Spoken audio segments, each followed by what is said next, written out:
Buenos días, bienvenidos a Radio Libertad Constituyente, un día más. Tenemos con nosotros en el estudio a Diego de Mora y Antonio Trevijano. Y tenemos por Skype también a don José Papí y a don Roberto Centeno. Y tiene la palabra don Antonio. Gracias, Bernabé. Y bienvenido. ¿Cómo llevas los exámenes? ¿Cómo vas pendiente de tus oposiciones? Bien, estudiando Bien. lo que se puede. Y... Bien, hoy estamos como la madre de Dumbo, cargado de noticias. Va a ser imposible. Con la trompa llena de noticias. Eso, con la trompa. Pues figúrate, a trompazos no podemos emplearnos, pero sí vamos a ir dando noticias interesantes donde el pasado, el presente y el futuro van a aparecer unidos en más de un asunto. Uno de ellos es el popular y otro también la amnistía. Bien, antes de nada quiero pedir disculpas a nuestros seguidores y oyentes porque hay un atraso, ha habido un cambio en la dirección de los medios del periódico, donde Javier Torros ha sustituido al antiguo director y eso ha provocado un retraso en la contestación de los emails, pero que en muy pocos días estará al día.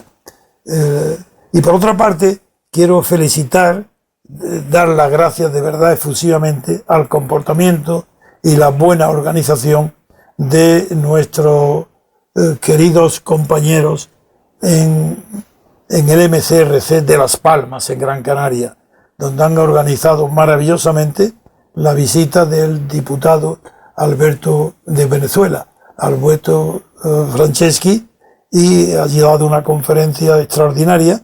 Ha sido un éxito no solo en la visita del ex diputado venezolano, sino también en la organización de la Feria del Libro, el éxito que ha tenido en la difusión y la organización. Estamos muy orgullosos en Madrid del funcionamiento que ha tenido la MCRC de Las Palmas. Así que con este antecedente paso ya a decir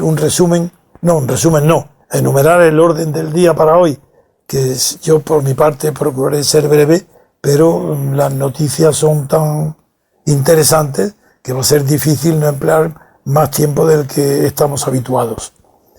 Las noticias que tenemos que comentar de primera importancia son Banco Popular, nulidad de la amnistía, elecciones en Inglaterra.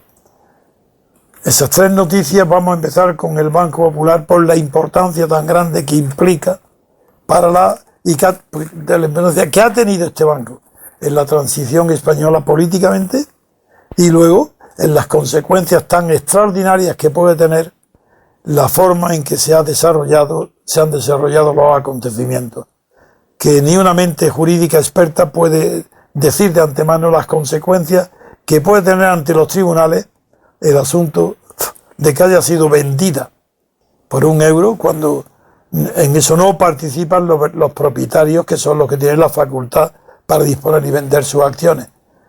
En fin, la historia del Banco Popular la voy a resumir porque es un banco reciente, fue creado en 1920 y que eran los antiguos previsores del porvenir. Pero muy pronto, a principio, terminada la guerra civil, antes de que terminara, ya un grupo de catalanes muy próximos al Opus Dei consiguieron un pequeño paquete del Banco Popular de accionistas.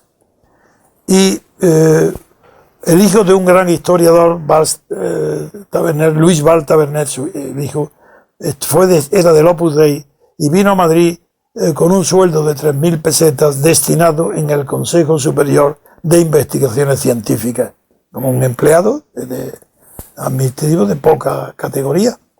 Y es aquí que se va a producir una paradoja extraordinaria, y es la siguiente. El Opus Dei, a través de la figura de Luis Val Taberner, va a hacerse con el control, dueño, presidencia, gestión ejecutiva, toda, del Banco Popular, a través de Luis Val Taberner, gracias a los favores que pidieron y obtuvieron del conde de Barcelona. Sí, del conde de Barcelona, del padre de Juan Carlos, don Juan de Borbón, Bien, he vivido este asunto. Yo conocí a Luis Val Taberner cuando llegó a Madrid, antes de entrar en el Banco Popular. Y bien, dos íntimos amigos y servidores monárquicos del conde de Barcelona, Ignacio Vilallonga, presidente del Banco Central, y Juan Antonio Bravo, el que creó los Altos del Sil y dirigió durante la Guerra Civil las comunicaciones del norte, un hombre extraordinario de inteligencia y muy monárquico, partidario de don Juan de Borbón.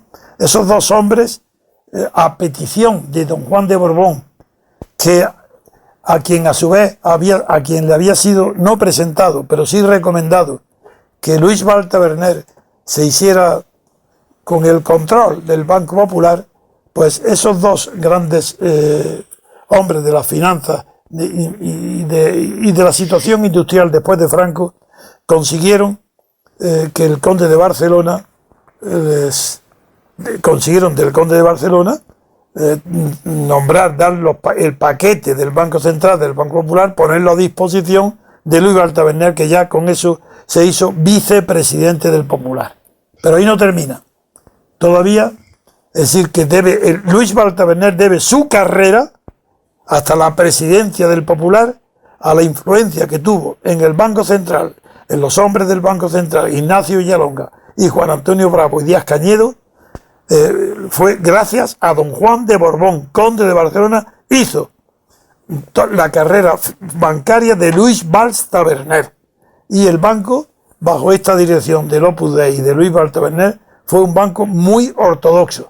No se metió en el tema inmobiliario, financió, era tradicional el banco, era una clientela de pequeños empresarios muy fiel, y llegó a ser el banco más rentable de España. Bien, esta es la historia política del nacimiento. Banco Popular apoyado por don Juan de Borbón, monarquía española, a través de Luis Taberner, control absoluto del banco. ¿Sabéis ahora cuál es la gran noticia que en España no se conoce? Pues que fue que la traición de Juan Carlos, rey de España, a su padre, el traidor, el que engañó a su padre, el que aceptó el cargo contra el deseo expresado 1000 veces de palabra y por escrito, que fui yo quien redactó la carta del padre al hijo, prohibiéndole que aceptara ninguna monarquía o ninguna corona que se la diera el general Franco. Pues bien, eso, el hombre que consigue que Juan Carlos acepte traicionar a su padre y acepte la monarquía, ese hombre, el que preparó todo, fue Luis Val Taberner, el Banco Popular. Hizo lo siguiente: don Pedro Sáenz Rodríguez fue que fue ministro del primer gobierno de Franco después de la guerra, ministro de Educación, y un hombre muy inteligente que introdujo el bachillerato que estudiamos los de mi edad en España. Ese hombre era un traidor nato, pero lo tenía bien oculto. A don Juan no lo sabía. Y alguna vez he contado aquí yo cómo en un almuerzo en Estoril, al final, cuando el conde de Barcelona se negó a hacer una declaración de guerra a su hijo, con 14 puntos que yo había redactado para que los publicara en el periódico Le Monde, y se sometió al criterio que siguiera don Pedro Sáenz Rodríguez en una conversación conmigo, delante de él y de otros testigos, en un restaurante. Pues bien, ahí nadie sabíamos que don Pedro Sáenz Rodríguez, años antes de lo que estoy contando, cuando en el año 69, cuando Juan Carlos fue nombrado sucesor, Pedro Sáenz Rodríguez, que llevaba en el exilio voluntario, pidió un permiso que lo obtuvo y gestionó Luis Val Taberner, lo trajo de incógnito, lo trajo a escondidas a España con permiso de Franco a Pedro Sáenz Rodríguez, y tuvieron una entrevista con Juan Carlos larga en la que Pedro Sáenz Rodríguez se comprometió a Juan Carlos diciéndole: acepta el nombramiento que te ofrecerá Franco, antes de que lo ofreciera. Hay un ruido ahora ahí por ahí. Acepta el nombramiento, que yo me encargo de tu padre, yo anularé la oposición de tu padre, le dice don Pedro, en presencia de Luis Val Taberner. Es decir, el presidente del Banco Popular fue presidente gracias al apoyo del conde de Barcelona. Y el presidente del Banco Popular, el mismo Luis Val-Taberner, fue el bruto, el asesino que le dio el puñal a Juan Carlos para que asesinara a su padre y fuera rey de él en lugar de su padre. Esa es la historia política de por qué Juan Carlos ha sido rey de España y no su padre, que hubiera implicado la ruptura con el régimen de Franco anterior.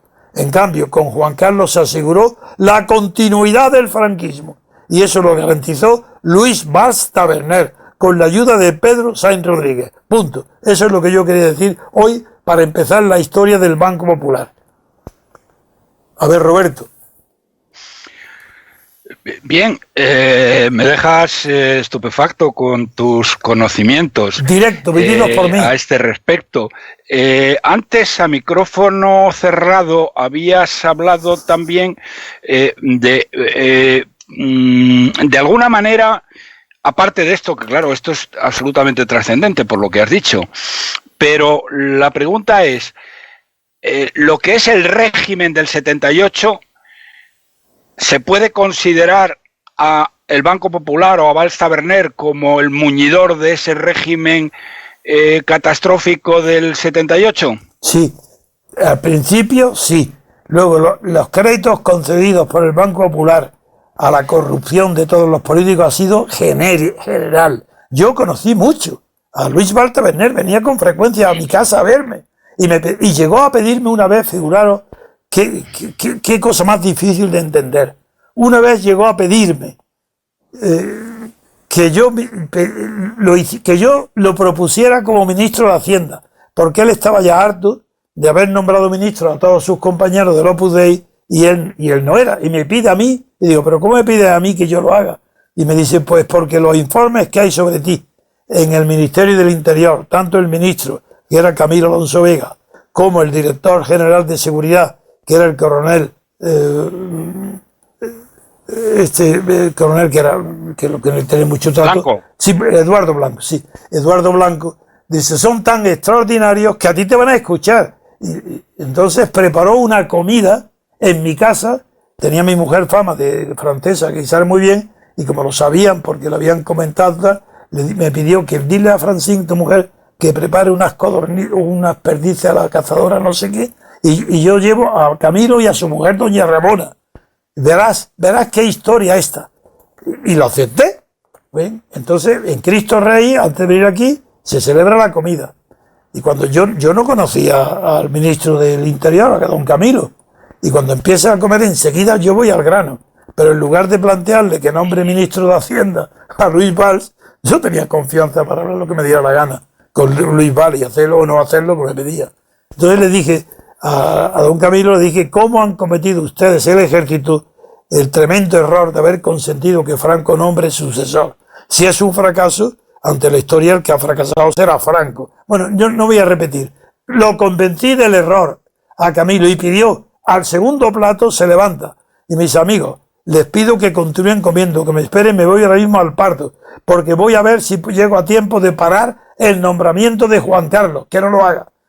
Y nos quedamos. Figúrate, Luis Valls, que yo no sabía que él había preparado ya el nombramiento de Juan Carlos, figuraron la escena, que estaba Luis Valls delante, oyendo esta conversación, y que se había ido a parar el nombramiento, y no sabía que si lo conseguiría o no.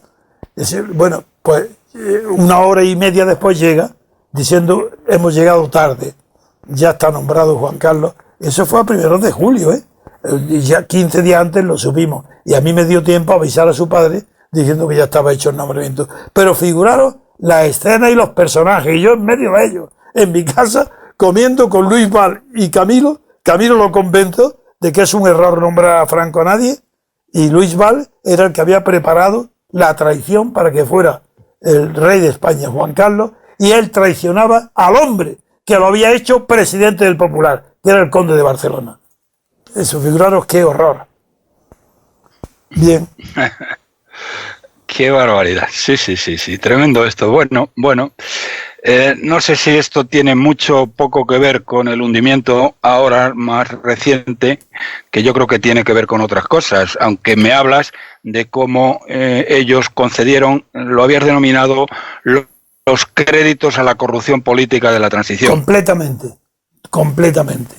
La implicación del Banco Popular en todos los chanchullos, trampas, créditos, todo impagados, todo, es total.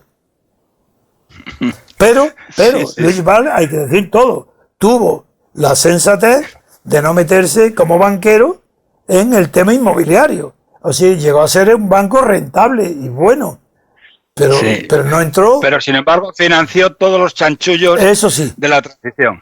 Eso sí, a todos los políticos, a todos le siguió. Y no digamos a Juan Carlos. Bien, pues ahora yo creo que con esta introducción bien puedes tú ahora analizar el Banco Popular. Yo tengo una parte, además de la política, que es la jurídica. La jurídica es que las normas del derecho mercantil operan todas en contra de lo que ha pasado. Porque muy bien, el Consejo de Administración podrá vender todas las acciones que quiera a €1, pero todo eso si no se hace a través de un procedimiento regular, que es el procedimiento concursal, pues dime, verás la cantidad de centenares y miles de pleitos que va a ocasionar esto. Y no sé bien la competencia, porque en el derecho no se cultiva más que los pleitos demagógicos. Pero no un accionista que si pierde todo el capital, eso no es demagógico. Eso dirán, bueno, pues que no viene invertido. No. El derecho mercantil prohíbe en sus normas que un accionista pueda ser despojado totalmente de su capital simplemente porque le han vendido un tercero que no tiene poderes para eso. Podrá tener, si se hunde en la bolsa, pues para eso están los procedimientos concursales, pero no un apaño. Antonio, pero me temo, Antonio, que eso no es así. Ya lo sé, ya sé que eso no es así. Ya lo sé. Lo que quiero decir. Vamos a ver, yo voy a empezar a hablar del tema, de lo que conozco. Y la verdad es que al haber intervenido el Banco Central Europeo a través del nuevo mecanismo que crearon, pero dando un informe, perdona, yo creo que perdona, con un informe de hace menos de 6 meses diciendo que había mejorado mucho la situación financiera del banco. 6 meses. Eso, vamos a ver, yo creo que sí, pero ahí los responsables son otros. Yo lo que creo, luego lo explicaré mejor, creo que va a haber una oleada, un tsunami auténtico de querellas, pero lo más que van a conseguir, que no será poco, si lo consiguen, es que procesen y metan en la cárcel a los responsables. Pero recuperar dinero no van a recuperar nada. No, claro. Porque el Banco Santander lo ha hecho fenomenalmente. Porque ellos le han comprado el banco al Banco Central, el Banco Popular al Banco Central Europeo. Claro. Que lo había que había valorado en esa cantidad. Y bueno, el Banco Central Europeo no creo que vayan a poder torcerle el brazo ningún bufete de abogados. Yo pienso como tú. Otra cosa distinta, como digo, y no sería poco si lo consiguen, es que metan en la cárcel a los responsables del banco y a los responsables de los reguladores como el Banco de España, claro, como la CNMV y como el señor de Guindos. Pero bien, yo voy de todas maneras, querido Antonio, ya lo habíamos hablado un poco. Esto forma parte, no es más que un episodio tremendo, muy mediático y que por lo tanto puede tener unas consecuencias inesperadas, en la imparable degradación de España producida por la politización extrema de las instituciones públicas, donde funcionarios competentes y bien preparados han sido sustituidos por políticos y sindicalistas incompetentes, sectarios y ciegos de avaricia. Sí. La caída del Popular comienza por la desastrosa gestión impulsado por un politizado Banco de España, sí, donde se ignoran completamente las advertencias de los inspectores del Banco de España en el año 2006 sobre la inminencia de una gran crisis inmobiliaria, sí, y donde desde entonces no ha habido tropelía ni latrocinio ni golfería que el Banco de España no haya sido capaz de cometer para ocultar la realidad a los desinformados e incautos españoles. Sí.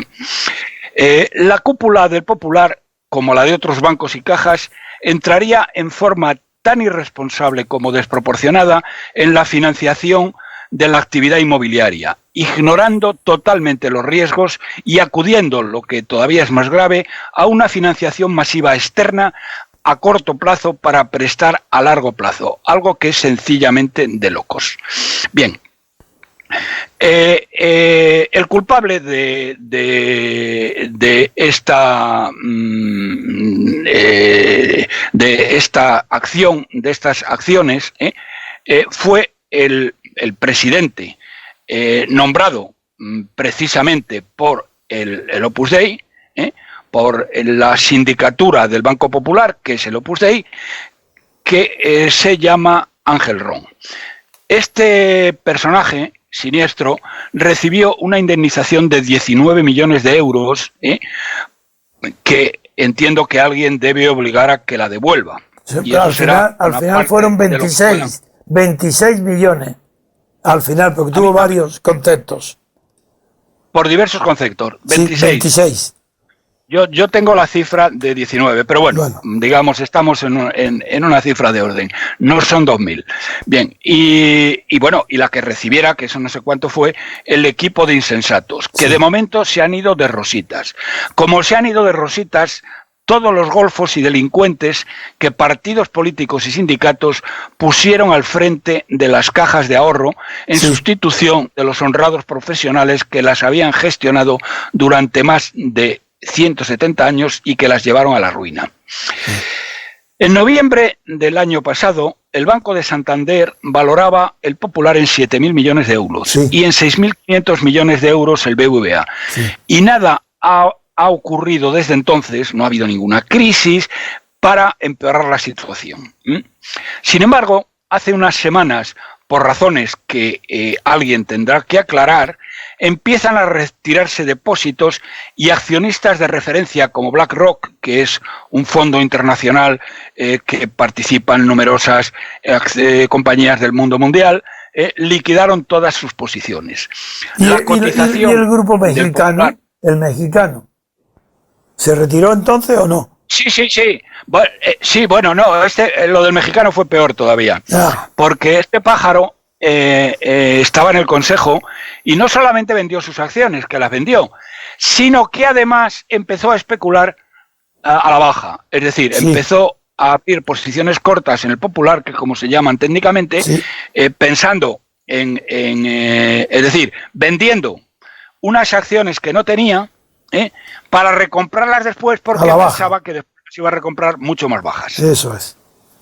Bien, bueno, pues eso fue lo que hizo este personaje, que es una actitud delictiva y desde luego podrán ir contra él y podrán quitarle pues lo que tenga, pero claro, estamos hablando de cantidades, tanto si son los 26 millones de Ron como los millones que hayan recibido el equipo de insensatos que tenía alrededor, como lo que hayan hecho algunos de estos otros personajes, como el que dices que era consejero, pues bueno, para reunir 100 millones les va a costar mucho trabajo. Bien, pero fijaros, queridos amigos, cómo los... Bueno, llegaron a tener tanta influencia que Rafael Termes, que era del Opus Dei también, llegó a ser el factotum en el grupo bancario de los 6. Llegó a ser Termes, que era del Opus Dei del Popular. Sí. Bueno, pero eso fue en etapas anteriores a las que han llevado a lo que ahora mismo estamos hablando. A lo que voy es que los ineptos políticos que gobiernan el Banco de España y la CNMV, donde tengo que decir que aquellos inspectores que en el año 2006 alertaron de lo que iba a pasar y además es que lo clavaron milimétricamente y le informaron por carta al miserable de Solves, que no les hizo ni caso y tiró la carta a la papelera directamente y dijo lo contrario de lo que estos tíos decían, porque cuando recibe la carta la tira a la papelera y sale públicamente para decir para animar a la gente a comprar pisos, estoy hablando ya del año 2000, finales 2006-2007, Sí. Cuando los inspectores del Banco de España habían pronosticado y tenían todos los datos y las cifras en la mano de que iba a haber un hundimiento del inmobiliario y iban a perder dinero millones de familias. Sí. Bueno, pues este miserable de Solbes, que en cualquier otro país le hubieran metido en la cárcel y hubieran tirado la llave al océano, sale diciendo que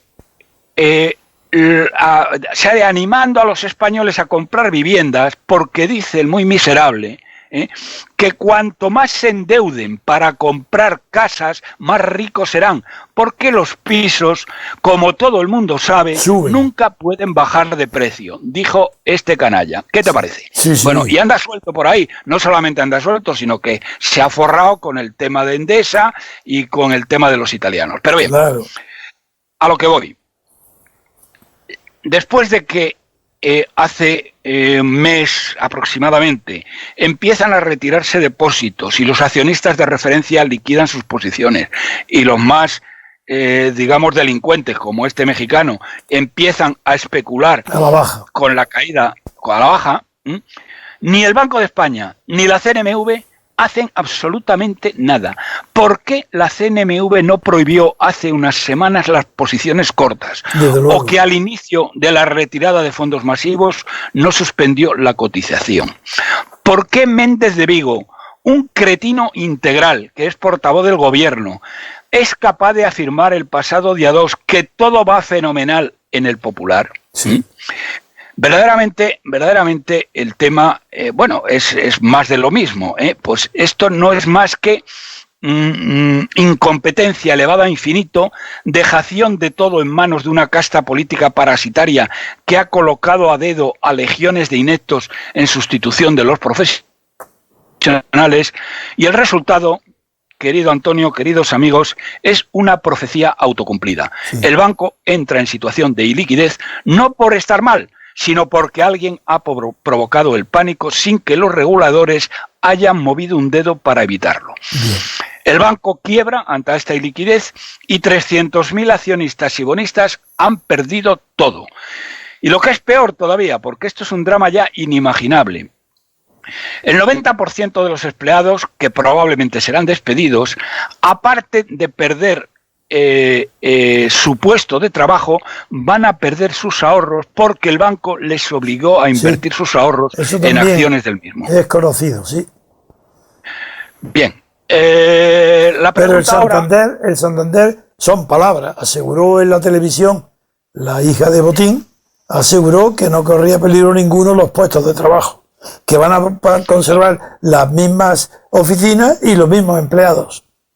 Bueno, eso no es así y empezarán, lógicamente, porque tú sabes perfectamente que cuando se producen fusiones entre empresas acaban despidiendo a miles de personas. Otra cosa es que lo hagan de una manera elegante, prejubilando a miles de personas. Pero vamos, que van a reducir la plantilla del Popular a mínima presión, no te quepa ni duda, claro, querido Antonio. No tengo duda. Y van a suprimir muchas oficinas, porque no van a admitir duplicidades. Yo tengo muy cerca, claro, bien cerca de mi casa, en la calle La Gasca, claro. Por ejemplo, por poner un ejemplo, pero lo habrá en miles de calles de España, un Banco Popular y que tiene enfrente una sucursal del Santander. Imposible. Adivina cuál de las dos van a cerrar. Claro. En fin. Bien. Bueno, pues ahora, sí. Bien, ahora. Te digo, y luego ya continuamos un poco porque quiero seguir analizando la operación en la medida que pues venga. me des tiempo. Bueno, Popular tienes todo, es un asunto importantísimo. Venga, sigue. Bueno, la pregunta ahora es, ¿quiénes han vendido sus acciones en el último mes y particularmente en las últimas 2 semanas? Ahí está. Hay gente relevante con acceso a información privilegiada que ha vendido y o especulado a la baja contra el banco. Y eso es sencillísimo de saber, porque la CNMV tiene todos los datos. ¿Van a exigir las responsabilidades previstas en la ley? En los juzgados sí, A través de los juzgados sí pueden. Bien, pero de todas maneras los pequeños accionistas y bonistas serán como siempre los grandes perdedores. Pero también hay grandes accionistas como la Sindicatura del Popular, que agrupa a las familias que controlaban el banco, es decir, el Opus Dei. Hace 2 años sus acciones valían más de 2.000 millones de euros. Hace una semana valían 300 y hoy valen 0. Verás, Antonio, que este es un justo castigo divino por poner y mantener a un loco peligroso como Ron frente al banco. Muy bien. No, yo digo... Y ahora, sí, sigue. Y ahora sí quisiera hablar de algo que la gente se estará preguntando. Si Ana Patricia Botín, que ha seguido la norma de su padre de no desaprovechar una ocasión cuando se presentan, ha acertado quedándose con un banco plagado de incertidumbres. Mi opinión personal, después de haber hablado con algunos expertos conocedores de hechos y cifras, es que se trata para el Santander de una excelente operación, aprovechando efectivamente una ocasión única. Ocasión única porque solo el Banco de Santander estaba en condiciones de realizarla. El BBVA, que está en Babia, con un presidente que parece no creer en la banca tradicional y sí en la banca online, una manera absolutamente efectiva y segura de llevar a la irrelevancia al BBVA, no estaba en condiciones y no le interesaba, porque a él está en otra historia. Estaba la Caixa, que no tiene dinero, pero el recabarlos al mercado hubiera supuesto el debilitamiento del núcleo duro separatista, algo a lo que no están dispuestos. Claro. Y podría también haber pujado un banco extranjero, algo imposible porque cada vez los bancos extranjeros se concentran más en sus países y en sus áreas habituales. Y mira, Antonio y José y queridos amigos, si la cotización en bolsa es una guía de algo, los mercados que han subido del orden del 4% entre jueves y viernes, esta semana, hoy estaba subiendo más y luego ya ha bajado, pero dado que la capitalización bursátil, vamos a poner un 4%, no sé a cuánto cerrará esta tarde, sí, el Santander, pero si la capitalización bursátil del Santander es de unos 80.000 millones de euros, esto significa que el mercado está asumiendo que han adquirido un activo por 3.200 millones menos que su valor real. Sí. Aunque evidentemente esto es medir a palmos y solo el tiempo dará o quitará razones. Lo que sí tengo que decir, es que la operación en sí se ha hecho con una profesionalidad y una perfección en la gestión y en la realización de la compra extraordinarias. El Santander conoce perfectamente el valor de los activos tóxicos del Popular, que va a liquidar rápidamente a la mayor velocidad posible y sanear la entidad, que no se va a fusionar con el Santander, sino que va a seguir siendo un banco aparte, pero al final del día lo que el Santander va a tener es un negocio bancario limpio de polvo y paja, ha pagado €1, y con una fuerte implantación en pymes, autónomos y con importantes sinergias con el negocio del Santander. Sí. De otro lado, y esto es clave, la compra, fíjense ustedes, se realiza no a los accionistas, sino al mecanismo europeo de resolución. Al Banco Central. Bueno, sí, pero dentro de lo que es el mecanismo europeo de resolución, ¿sí?, que se ha creado precisamente para resolver estos tipos de problemas. Sí. Es decir, que aunque hay legiones de abogados que se están ofreciendo a los accionistas y bonistas engañados y van a disparar en todas direcciones y a todo lo que se mueva, la barrera del BCE es infranqueable y el Santander no tendrá que responder de nada.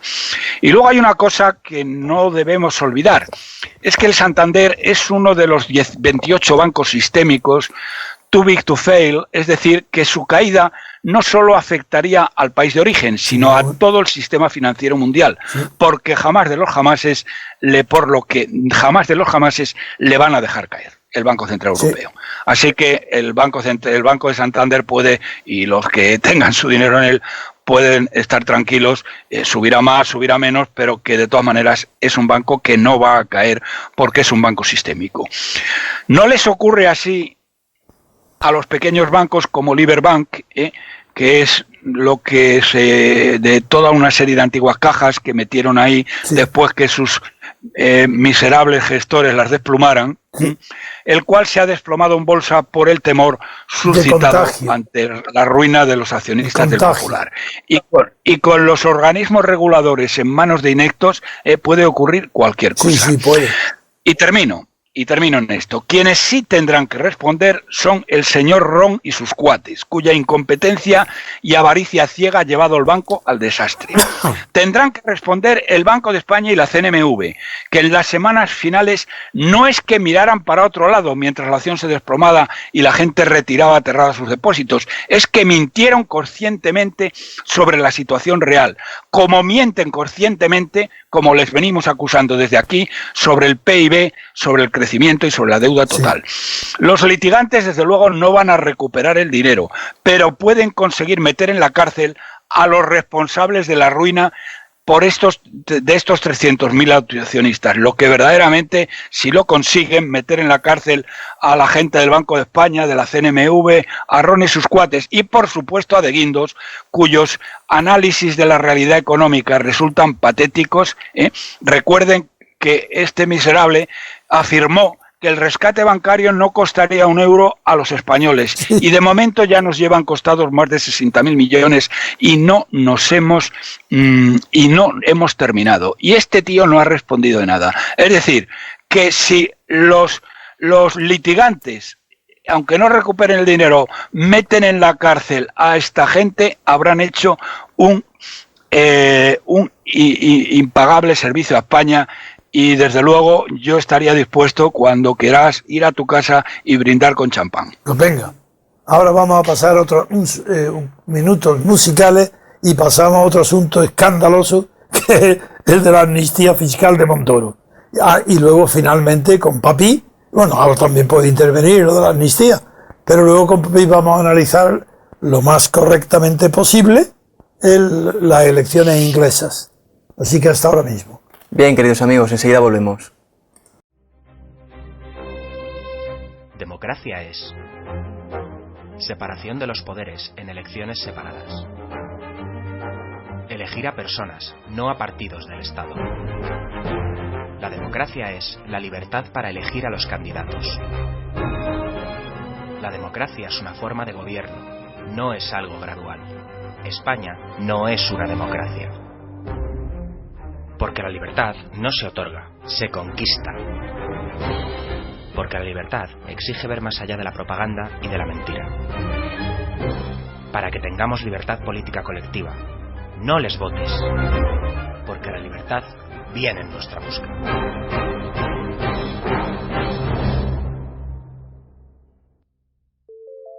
Movimiento Ciudadano hacia la República Constitucional. Visítanos en mcrc.es. Bienvenidos otra vez, queridos amigos, y ahora tiene la palabra don Antonio. Si volvemos para entrar en el segundo tema anunciado, la amnistía. El Tribunal Constitucional ha declarado nula la amnistía decretada por el gobierno del PP, del ministro Montoro, a diferencia de lo que en otras amnistías anteriores no hizo, que nos anuló las amnistías decretadas por los gobiernos socialistas. Tiene la palabra nuestro querido amigo, especialista en temas escabrosos de economía, bueno, digo escabrosos políticamente. Roberto, tienes la palabra. Bueno, vamos a ver, lo del Tribunal Constitucional yo te dejaría a ti que lo calificaras, pero hasta as far as I know, como dicen en mi pueblo, Salamanca, el Tribunal Constitucional son unos señores que algunos ni siquiera son juristas, o no necesariamente, no son jueces tampoco, no sé, que los nombran absolutamente pues a dedo. Voy a interrumpirte para hacer un calificativo y que tú puedas ir enseguida al fondo. El Tribunal Constitucional español no tiene poder constituyente, es un poder constituido. y sin embargo en sus actuaciones actúa como si no estuviera constituido. Y esa figura tercera, que no siendo constituyente, sin embargo, sobrepasa sus actuaciones y no se limita a ser un poder constituido, esa figura tiene un nombre en la ciencia constitucional que se llama poder constitucionario. Es la intromisión ilegítima en poderes que no le corresponden. Y con eso califico, y ahora ya te doy la palabra, que este tribunal, que es constitucionario y no es constituyente ni constituido, porque abusa de sus poderes, es un tribunal que no pertenece a la jurisdicción judicial, no, es un tribunal político y que de características políticas, y por esa razón el gobierno de Rajoy le encarga a este tribunal que sea él el que invente, mediante unas normas adecuadas ad hoc, el que actúe contra la secesión de Cataluña, como si no existiera un código penal en España y en ese código penal no existiera el delito de sedición. Ahí el Tribunal Constitucional suple a los jueces penales, al Código Penal, y actúa para todo. Es la chica para todos al servicio del poder constituido. Y eso se llama poder constitucionario. Bien. Bueno, a mí el que estos señores, bueno, tú lo has dicho, pero claro, es que estos señores, por ejemplo, cuando se les instó a que dijeran qué órganos de control se iban a poner en las comunidades autónomas que estaban absolutamente fuera de madre, estos tíos, lo que se les ocurre, todo lo que dicen, es que como son autónomas las comunidades no necesitan control alguno, con dos narices, y con ello le dan un impulso gigantesco, ilegal o extralegal, a la corrupción, a la corrupción y al despilfarro. O sea, estos son los del Tribunal Constitucional. Sí. Luego, bueno, el señor Puigdemont, y los secesionistas catalanes que no tienen media bofetada, y que una compañía de la Guardia Civil acababa con todo este cachondeo, bueno, acaba de decidir convocar un referéndum ilegal. ¿Y estos tíos qué hacen? ¿Qué tendrían que hacer, querido Antonio? Pregunto yo. Pero luego me contesta. Y luego, ahora, porque piensan que esto les viene muy bien mediáticamente, deciden que la amnistía fiscal de Montoro es ilegal. Nula, de pleno derecho. Lo cual es nula, de pleno derecho. Lo cual, dicho sea entre paréntesis, no tiene ningún efecto sobre las personas que legalizaron su situación. Entre otras razones, porque hace ya más de 4 años que han presentado sus declaraciones y por lo tanto ya no ha lugar por parte de la agencia tributaria ni por nadie, esas declaraciones están prescritas, en virtud de la prescripción. Prescritas, en virtud de la ley. Aunque se pueden saltar la ley y pueden fusilarlos al amanecer a los que se acogieron a esto, pero no sirve para nada. Pero sobre todo pregunto yo a los ínclitos personajes del Tribunal Constitucional, ¿por qué narices no declararon también nulas las amnistías del Partido Socialista en el año 84 y en el año 91? ¿O es que son ustedes todos de izquierdas o se creen que las izquierdas van a ganar en este país y se quieren poner bien con ellas? Esto, querido Antonio, me parece absolutamente de vergüenza y forma parte de la degradación total y absoluta, de toda la sociedad española, de toda la sociedad, de todas las capas, incluso de las capas civiles, te lo digo yo. No me atrevo a... Esto es lo que quiero decir. Miren ustedes, el domingo pasado publicó Jesús Cacho en Voz Populi un artículo absolutamente estremecedor titulado El fiscal Moix y la rebelión de los jueces del pueblo. En él explicaba el proceso por el que la Fiscalía Anticorrupción se ha convertido en un reino de taifas donde los fiscales, muchos de ellos de izquierdas, campan por sus respetos. En palabras de uno de los más reputados penalistas de Madrid que él recogía, decía, abro comillas, con sus excepciones, es gente poco recomendable. Se refería a los fiscales del Tribunal Anticorrupción. Muy ideologizada, cargada de filias y fobias, energúmenos que circulan con el cuchillo en la boca y que han puesto el principio de legalidad en el arroyo. La situación está descontrolada, afirma un exjuez de la Audiencia Nacional, y no hay nadie en el gobierno capaz de poner orden. O como dice el juez Eloy Velasco, los jueces tenemos que interpretar la ley conforme al pueblo. Ya solo faltan, querido Antonio, que instauren las checas y la policía y los tribunales de barrio que quiere implantar la guerra civilista carmena después de haber convertido Madrid en la capital más sucia de Europa. Hay que han convertido la lucha por el poder en lucha por el derecho. Es decir, primero tienen el poder y luego hacen la arbitrariedad, la introducen en la interpretación de las leyes y de las normas. Pero primero tienen el poder, que lo ocupan ellos en nombre del pueblo, en nombre que son de izquierda, que son demócratas. Como dice en Cataluña los separatistas, que ellos piden el derecho a decidir porque es una democracia. Y todo el mundo le responde, en lugar de decir, pero qué locura estáis decidiendo, le responden todos los medios, hombre, no tenéis derecho. España, el derecho a decidir no puede ser solo los habitantes de Cataluña. Tenemos que ser todos nosotros. ¿Tienen derecho a decidir separarse de Cataluña los señores de Tarragona? Pues, ¿o los de Barcelona? No, es que peor todavía. Lo peor todavía es que dicen que el derecho a decidir de Tarragona o de Barcelona o de Cataluña para que sea válido, tienen que tenerlo también los cordobeses, los canarios, los gallegos. ¡Mentira! Porque el derecho a decidir no existe. Es una invención terminológica. No existe ningún país del mundo donde exista derecho a decidir, salvo el derecho canónico para cuestiones internas del papado y los obispos. El derecho a decidir no existe. Y de existir solamente puede ser válido en aquellos asuntos que sean decidibles.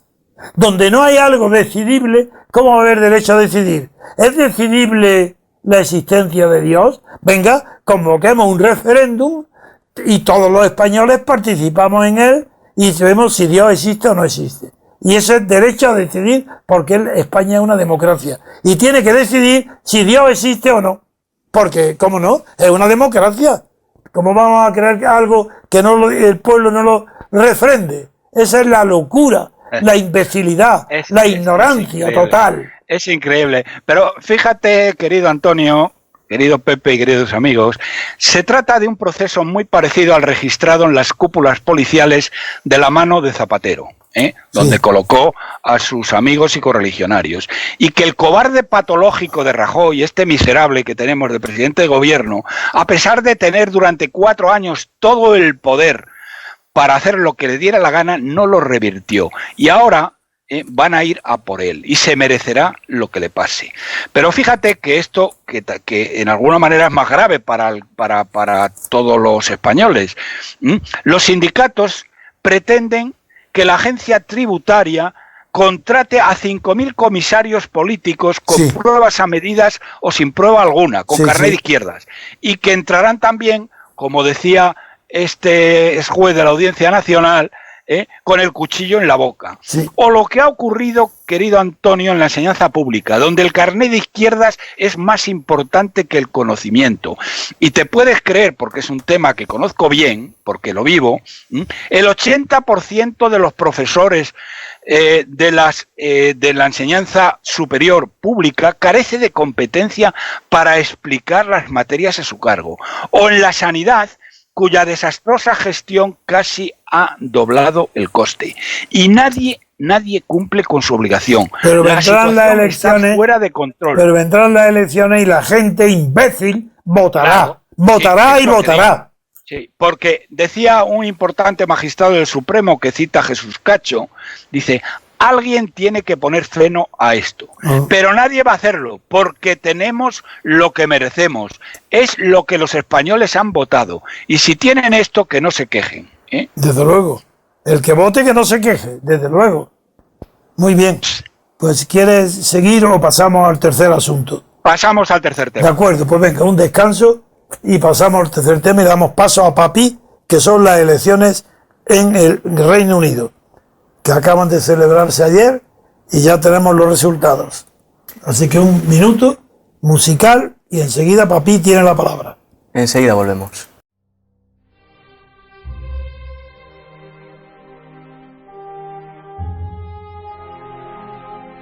Queridos oyentes, además de nuestro buzón @diariorc.com, ahora podéis hacernos llegar vuestras preguntas para Antonio García Trevijano enviando un mensaje de voz a nuestro WhatsApp en el número 605 02 3473. Repetimos, 605 02 3473. Es importante que seáis breves y concisos para poder atender todas vuestras preguntas. Utilizad esta vía solo para mensajes de audio, puesto que ni texto ni vídeos serán atendidos. Ya estamos de vuelta, queridos amigos. Va a hablar don Antonio. Bueno, es para darle la palabra a nuestro querido y admirado José Papí, pero sobre un asunto en el que él, por el puesto que tiene en Bruselas, por la responsabilidad que tiene contraída con nosotros y por su propia vocación política, pues sabe bien lo que está sucediendo y cómo se ha producido para las personas poco informadas de los acontecimientos políticos.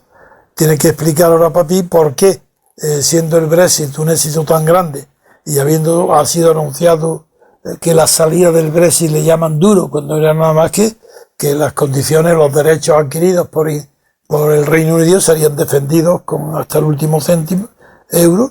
Ahora, sin embargo, parece que los ingleses tienen un temperamento diferente del resto del continente europeo y lo probaron cuando el héroe verdadero de la guerra mundial por parte de Inglaterra era Churchill.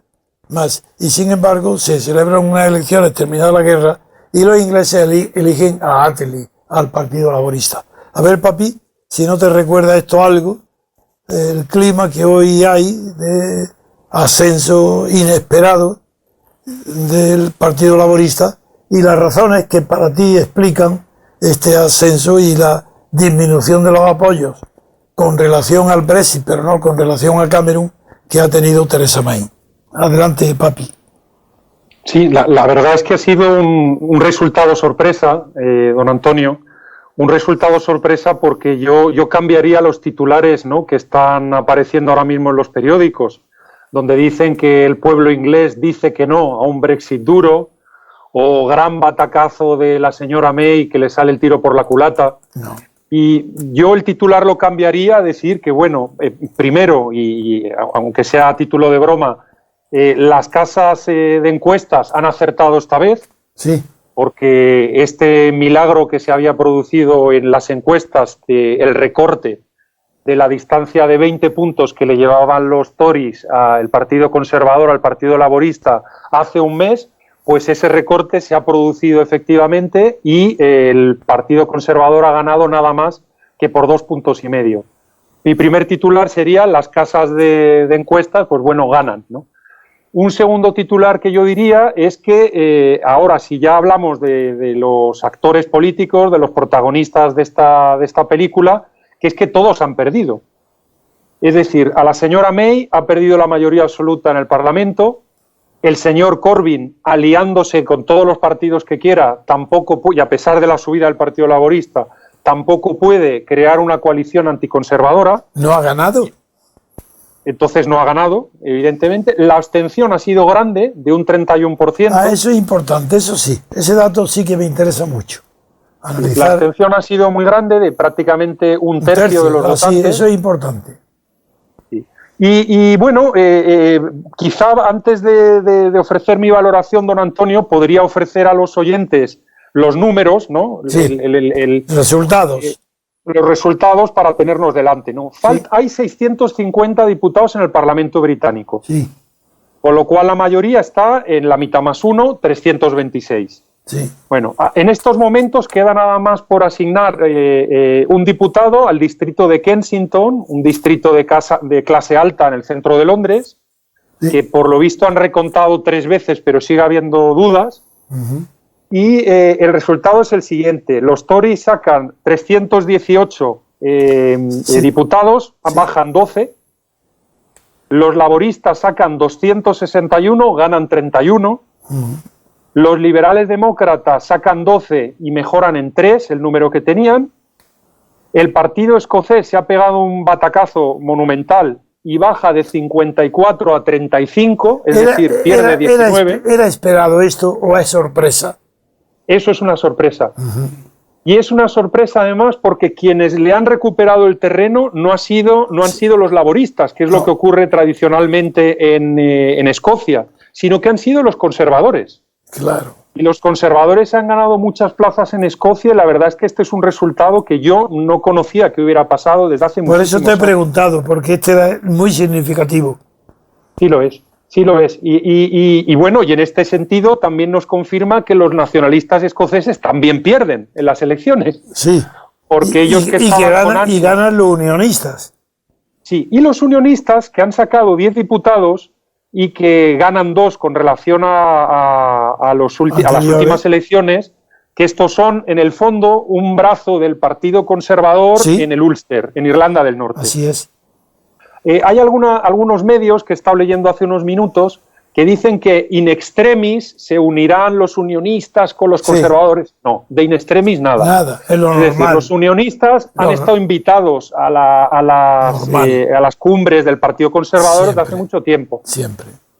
Y se llevan bien, y entonces, sumando esos 10 diputados a los 318 de los conservadores, sí, les sobra ya, suman claro. 328, es decir, la señora May vuelve a gobernar si es que en su propio partido no se la cargan. Eso es otro tema. Eso es otro tema. Que eso es otro tema. Y yo creo, es que no logro ver quién ha podido ganar. Me cuesta verlo porque pierden los conservadores, pierden los laboristas. Desde el punto de vista relativo, los que han ganado más han sido los laboristas. Eso es verdad, eso es verdad. Pero quiero subrayar, don Antonio, algunas razones o algunas mareas de fondo que veo en todo esto. A ver qué le parece a usted. En primer lugar, nadie se está dando cuenta de que Theresa May ha llevado al Partido Conservador a los mismos niveles de voto que la señora Thatcher. Y más que Cameron. Y más que Cameron, 6 puntos más que Cameron en el 2015. Sí. Y está ya en el 42,5 cuando la señora Thatcher, cuando ella pegaba esos paseos militares, ella se iba al 42, al 43, al 44. Y además ella imita a la canciller de hierro. Sí. Bueno, la imita. Este es un elemento que me gustaría subrayar. Sí, segundo elemento. A pesar de la subida fenomenal del señor Corbyn, que ha subido en 10 puntos con relación a lo que el señor Miliband consiguió en las elecciones del 2015, se dice que sobre todo un voto joven, de jóvenes que han estado apuntándose en las últimas semanas ante como respuesta a varias promesas populistas, ¿no? del señor Corbyn, que si las matrículas de la universidad iban a ser gratis, que si las comidas iban a ser gratis. Pues bueno, ha habido una afluencia de voto joven, pero esa subida a casi 40 puntos tampoco llega ni muchísimo menos a los resultados que sacaba el célebre Tony Blair. Desde luego. Que estaban varios puntos más arriba, ¿no? Entonces, este es un mar de fondo que comento. Es decir, los dos partidos grandes han subido mucho, pero en diputados, en lo que es el distrito, nos vemos con una situación un poco caótica.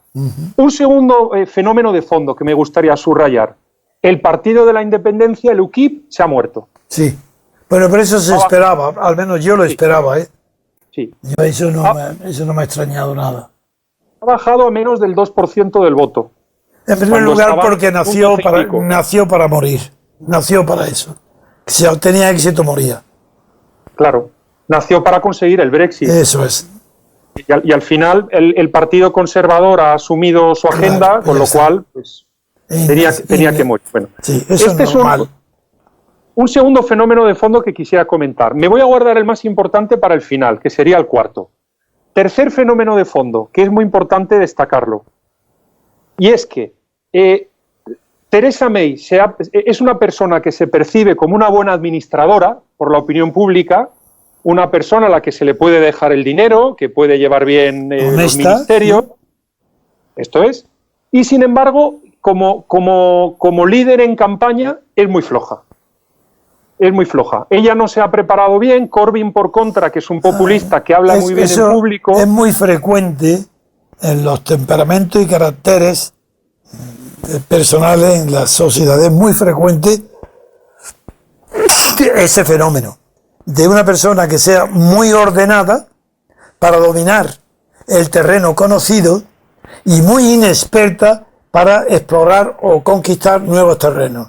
Eso, y sobre todo entre la clase dirigente de derechas o conservadora inglesa. Es muy frecuente.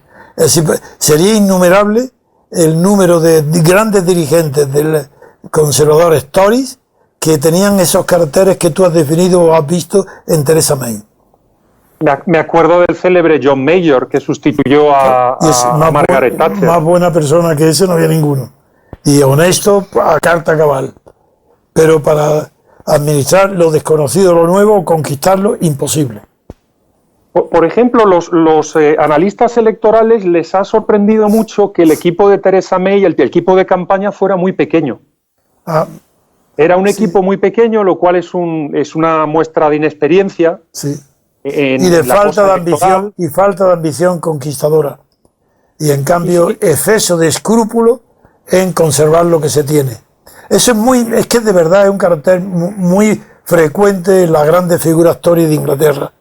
Casi el partido es así.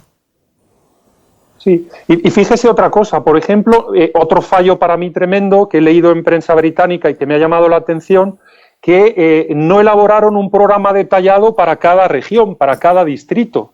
Sí. Es decir, la señora May se había olvidado de que hay distritos electorales en el Reino Unido. Y que no son los mismos unos que otros.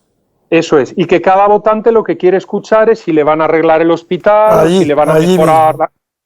Sí, en lo local. Lo local, la conexión ferroviaria, o si vamos a arreglar estos jardines. No tienes razón. Claro. Y el señor Cameron en su equipo de campaña, eso le ha chocado a los analistas electorales, como Cameron tenía siempre una parte de su discurso dedicado a lo local y la señora May se ha quedado nada más que en lo nacional. No preparó y detalló lo local. Sí, yo creo que ese es un defecto grande. Este sería el tercer elemento. Ahora bien, ¿qué es lo que creo yo que es de verdad el fenómeno de fondo que justifica este resultado, don Antonio? Y que creo que también nos explica en determinada medida lo que ocurrió con el Brexit el año pasado por estas alturas, porque fue también en el mes de junio. Cuando estuvimos juntos ahí en Bruselas. Claro. Para no atribuirlo, don Antonio, al calor, ¿no? Que los ingleses hayan perdido el juicio, ¿no? Cuando han ido a votar. En fin, yo creo que sigue siendo un voto contra el establecimiento británico. Es decir, los ingleses, por ese carácter rebelde que usted, don Antonio, ha presentado muchas veces en los programas, se rebelan siempre contra el que manda. Son un pueblo que se quiere sentir libre. Y la rebelión el año pasado, en el mes de junio, fue una rebelión contra lo que le decían o le pedían todos los grandes partidos. Que fue el Brexit. Nos quedamos una rebelión contra Europa. Europa es lo mejor. Eso. Y no. Y ellos dijeron, no nos da la gana, no queremos quedarnos. Rebelión contra Europa. ¿Y esta vez qué rebelión ves tú? Claro, yo la rebelión que veo es una rebelión que tiene un trasfondo económico. Es una rebelión contra una situación de injusticia, de graves problemas sociales en el Reino Unido, que están creciendo y creciendo y creciendo desde hace muchísimos años. Es decir, voy a dar un dato económico que yo creo que es muy interesante. El coeficiente de Gini. El coeficiente de Gini es una medida económica que va de 0 a 1 y que mide la desigualdad de los ingresos dentro de un país. Sí. Un coeficiente 0 sería que todo el mundo tiene el mismo salario, los mismos ingresos. Claro. Y un coeficiente de 1 es que solo un señor tendría todo el dinero y los demás no tienen nada. O sea que es imposible, evidentemente. Entonces, en ese coeficiente, en la OCDE, el Reino Unido, nada menos y nada más que está en el puesto 30 de 36. Está España mucho mejor. Está España un poco mejor, en el puesto 20 y tantos, pero España está mejor. Y nuestros oyentes que son gente muy como, y hablo de broma, leída y escribida, ¿no? Sí. Que conocen mucho las cosas, pues sabrán que allá arriba están evidentemente los países nórdicos, algunos países del este pequeños, en fin, las grandes sociedades occidentales, ¿no? Sí. Pero uno se encuentra al Reino Unido en un puesto 30 alrededor de México y alrededor de Turquía. Es decir, que sería un país protestón. Eso es. Entonces, lo que yo estoy viendo es que hay una rebelión ante todo lo que sea establecimiento. Ahora, ¿qué era el establecimiento? Lo que mandaba la percibida como líder en el país, ¿no? Que era la señora May. Sí. Pues vamos contra ella. Y antes era Cameron. Sí. Cameron, que se había venido ufano, ¿no?, de su reunión de consejo con Juncker y compañía, diciendo, mirad qué acuerdo tan bueno me he negociado y os va a encantar, le dicen que no. Y vamos a ser especiales dentro del club, etcétera. Pues los ingleses dijeron, de eso nada. Bueno, yo creo que ha vuelto a pasar lo mismo. Es una rebelión permanente de esa alma, ¿no?, que está dentro del pueblo inglés. Pero a mí me da envidia de eso, porque de verdad, a mí lo que más me impresiona fue lo de Churchill, lo repito, un pueblo que vota en contra del que ha ganado la guerra mundial. Es impresionante. Eso me da envidia. Eso quiere decir que el pueblo es más fuerte que sus líderes. Eso es lo que quiere decir eso. Esta mañana, don Antonio, vamos, por comentar una anécdota del MCRC, esta mañana hablaba con Hilario García, el Leeds, sí. Y le preguntaba, pues eran muy temprano, eran yo creo que las 7 de la mañana para él, y estábamos comentando, bueno, pero ¿quién ha ganado?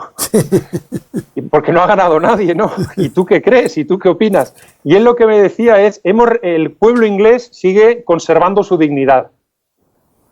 Dice, yo creo que ha ganado la dignidad del pueblo inglés. Por el pueblo inglés no puede nadie. Pero ¿te parece poca victoria esa? Eso es una maravilla. Pero sí que es una maravilla. Y la frase no es mía, que es de Hilario, que nos estará escuchando. Pues gracias, Hilario, porque pienso igual que tú. Y para mí un pueblo donde pone por la dignidad por encima de todo, ese es un pueblo que ese sí que jamás será vencido. Ese sí. Lo demás es una frase tonta. Pero eso no, los ingleses lo demuestran, ese tesón que tienen. No es que sean los mejores, es que en tesón son los primeros. Desde luego. Bueno, ellos inventan el fútbol, no son los mejores, pero en tesón, mira cómo están la liga inglesa siempre ahí. En cualquier otro deporte no son los mejores, pero ellos son los que inventan todos los deportes. Y no digo que han inventado toda la guerra, pero casi más próximo en el mundo moderno, desde luego, las conquistas. Son los mejores. Desde luego. Bueno, y fíjese, los corifeos de la señora Merkel, sí. que en fin, es por no enumerarlos porque son muchos, ¿no? Porque sí. hay mucho enano. Bien pagado aquí. Pues Michel Barnier, el negociador del Brexit en nombre de la Comisión Europea, Manfred Weber, el líder de los populares en el Parlamento Europeo, el inefable Juncker, ¿no? Que bueno, pues todos han sacado el tuit la red social Twitter, ¿no?, metiéndose con Theresa May como si hubieran ganado algo. Como si hubieran ganado algo, Europa es fuerte, el reloj sigue avanzando, estamos preparados, vamos a por vosotros, etcétera, etcétera. Payasos. He mirado unos cuantos, pero ya me he aburrido porque todos decían lo mismo, pero el sentimiento es que están encantados de sí mismos. Sí, creen que le han dado un golpe a Theresa May. Eso es. Y después de la victoria de Macron, pues sienten que este proyecto de la Alemania dominadora, ¿no?, pero con bandera europea, pues puede seguir adelante y no tenemos que... Y no saben los pobres que cuando hay un vacío es ocupado por la mayor excrescencia que pueda haber. Hay un vacío en Europa de ideas y de moralidad y de todo, de espíritu y de visión de futuro, de todo es vacío. Por tanto, como hay vacío, pues lo ocupa el espacio los que hay. Desde luego. Macron, por ejemplo, Macron llena un vacío, no, ni lo llena, solamente con el nombre de su apellido sonoro, Macron. Pues sí, suena para llenar vacíos, otra cosa no. Y sí, triunfará. Muy bien, papi. ¿Me deja un minuto para hablar sobre Macron? 1 y 10, venga.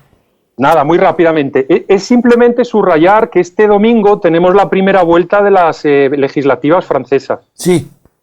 Bueno, que esto le gustará y desde luego a mí me gusta mucho. Se está anunciando una abstención de hasta el 45%. ¡Qué maravilla! Eso sí que es un triunfo, eso sí que es verdad. Ahí sí que está la dignidad de un pueblo, no votar. ¡Qué barbaridad! Eso sí indica no tener temor, saber que no pasa nada, que si no se vota no se hunde el mundo, pero en cambio se le quita la autoridad moral a los gobernantes, a los partidos. ¡Qué maravilla! ¡Uy, qué noticia más buena! Eso, sí. Vamos a ver si se cumple el domingo. Repítemelo al oído, halágame porque no me lo creo. Sígueme. Sigue, ¿qué Bueno, dices? ¿Qué dices? Repite. ¿Cuánto es? Nada. ¿Cuánto? ¿Qué cifra? Las encuestas dicen que se puede llegar a una abstención de hasta el 45%. No me lo creo. Eso es un regalo demasiado gordo.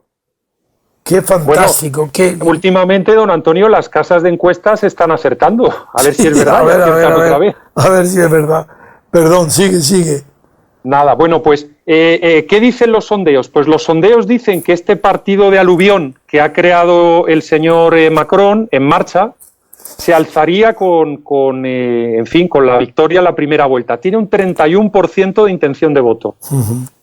Debajo estarían los republicanos, los conservadores, con un 18% y el Frente Nacional con un 18%. Uh-huh. Los comunistas de la Francia insumisa se quedarían en el entorno de un 11% y el Partido Socialista desaparecido con un 8% nada más. Sí, la izquierda desaparece. La izquierda es residual. Pero la pasó igual en Italia, ¿eh? Italia pasó igual, ¿eh? Desde luego. Y sería otra sorpresa, don Antonio, que un partido creado a la carrera en 2 meses, un proyecto de marketing, sí.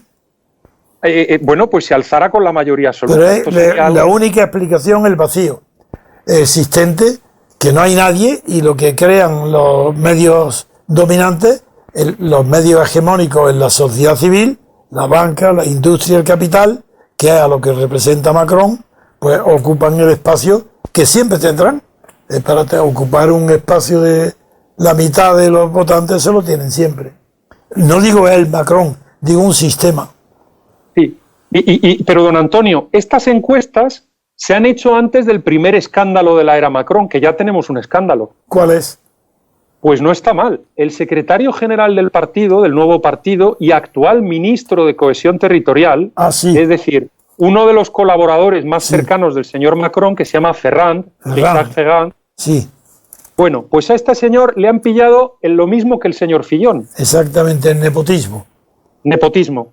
Ha colocado a la pareja de otro diputado que nunca apareció por el Parlamento. Perdona, toda la clase política francesa es nepotista. Así que no es él, es todos.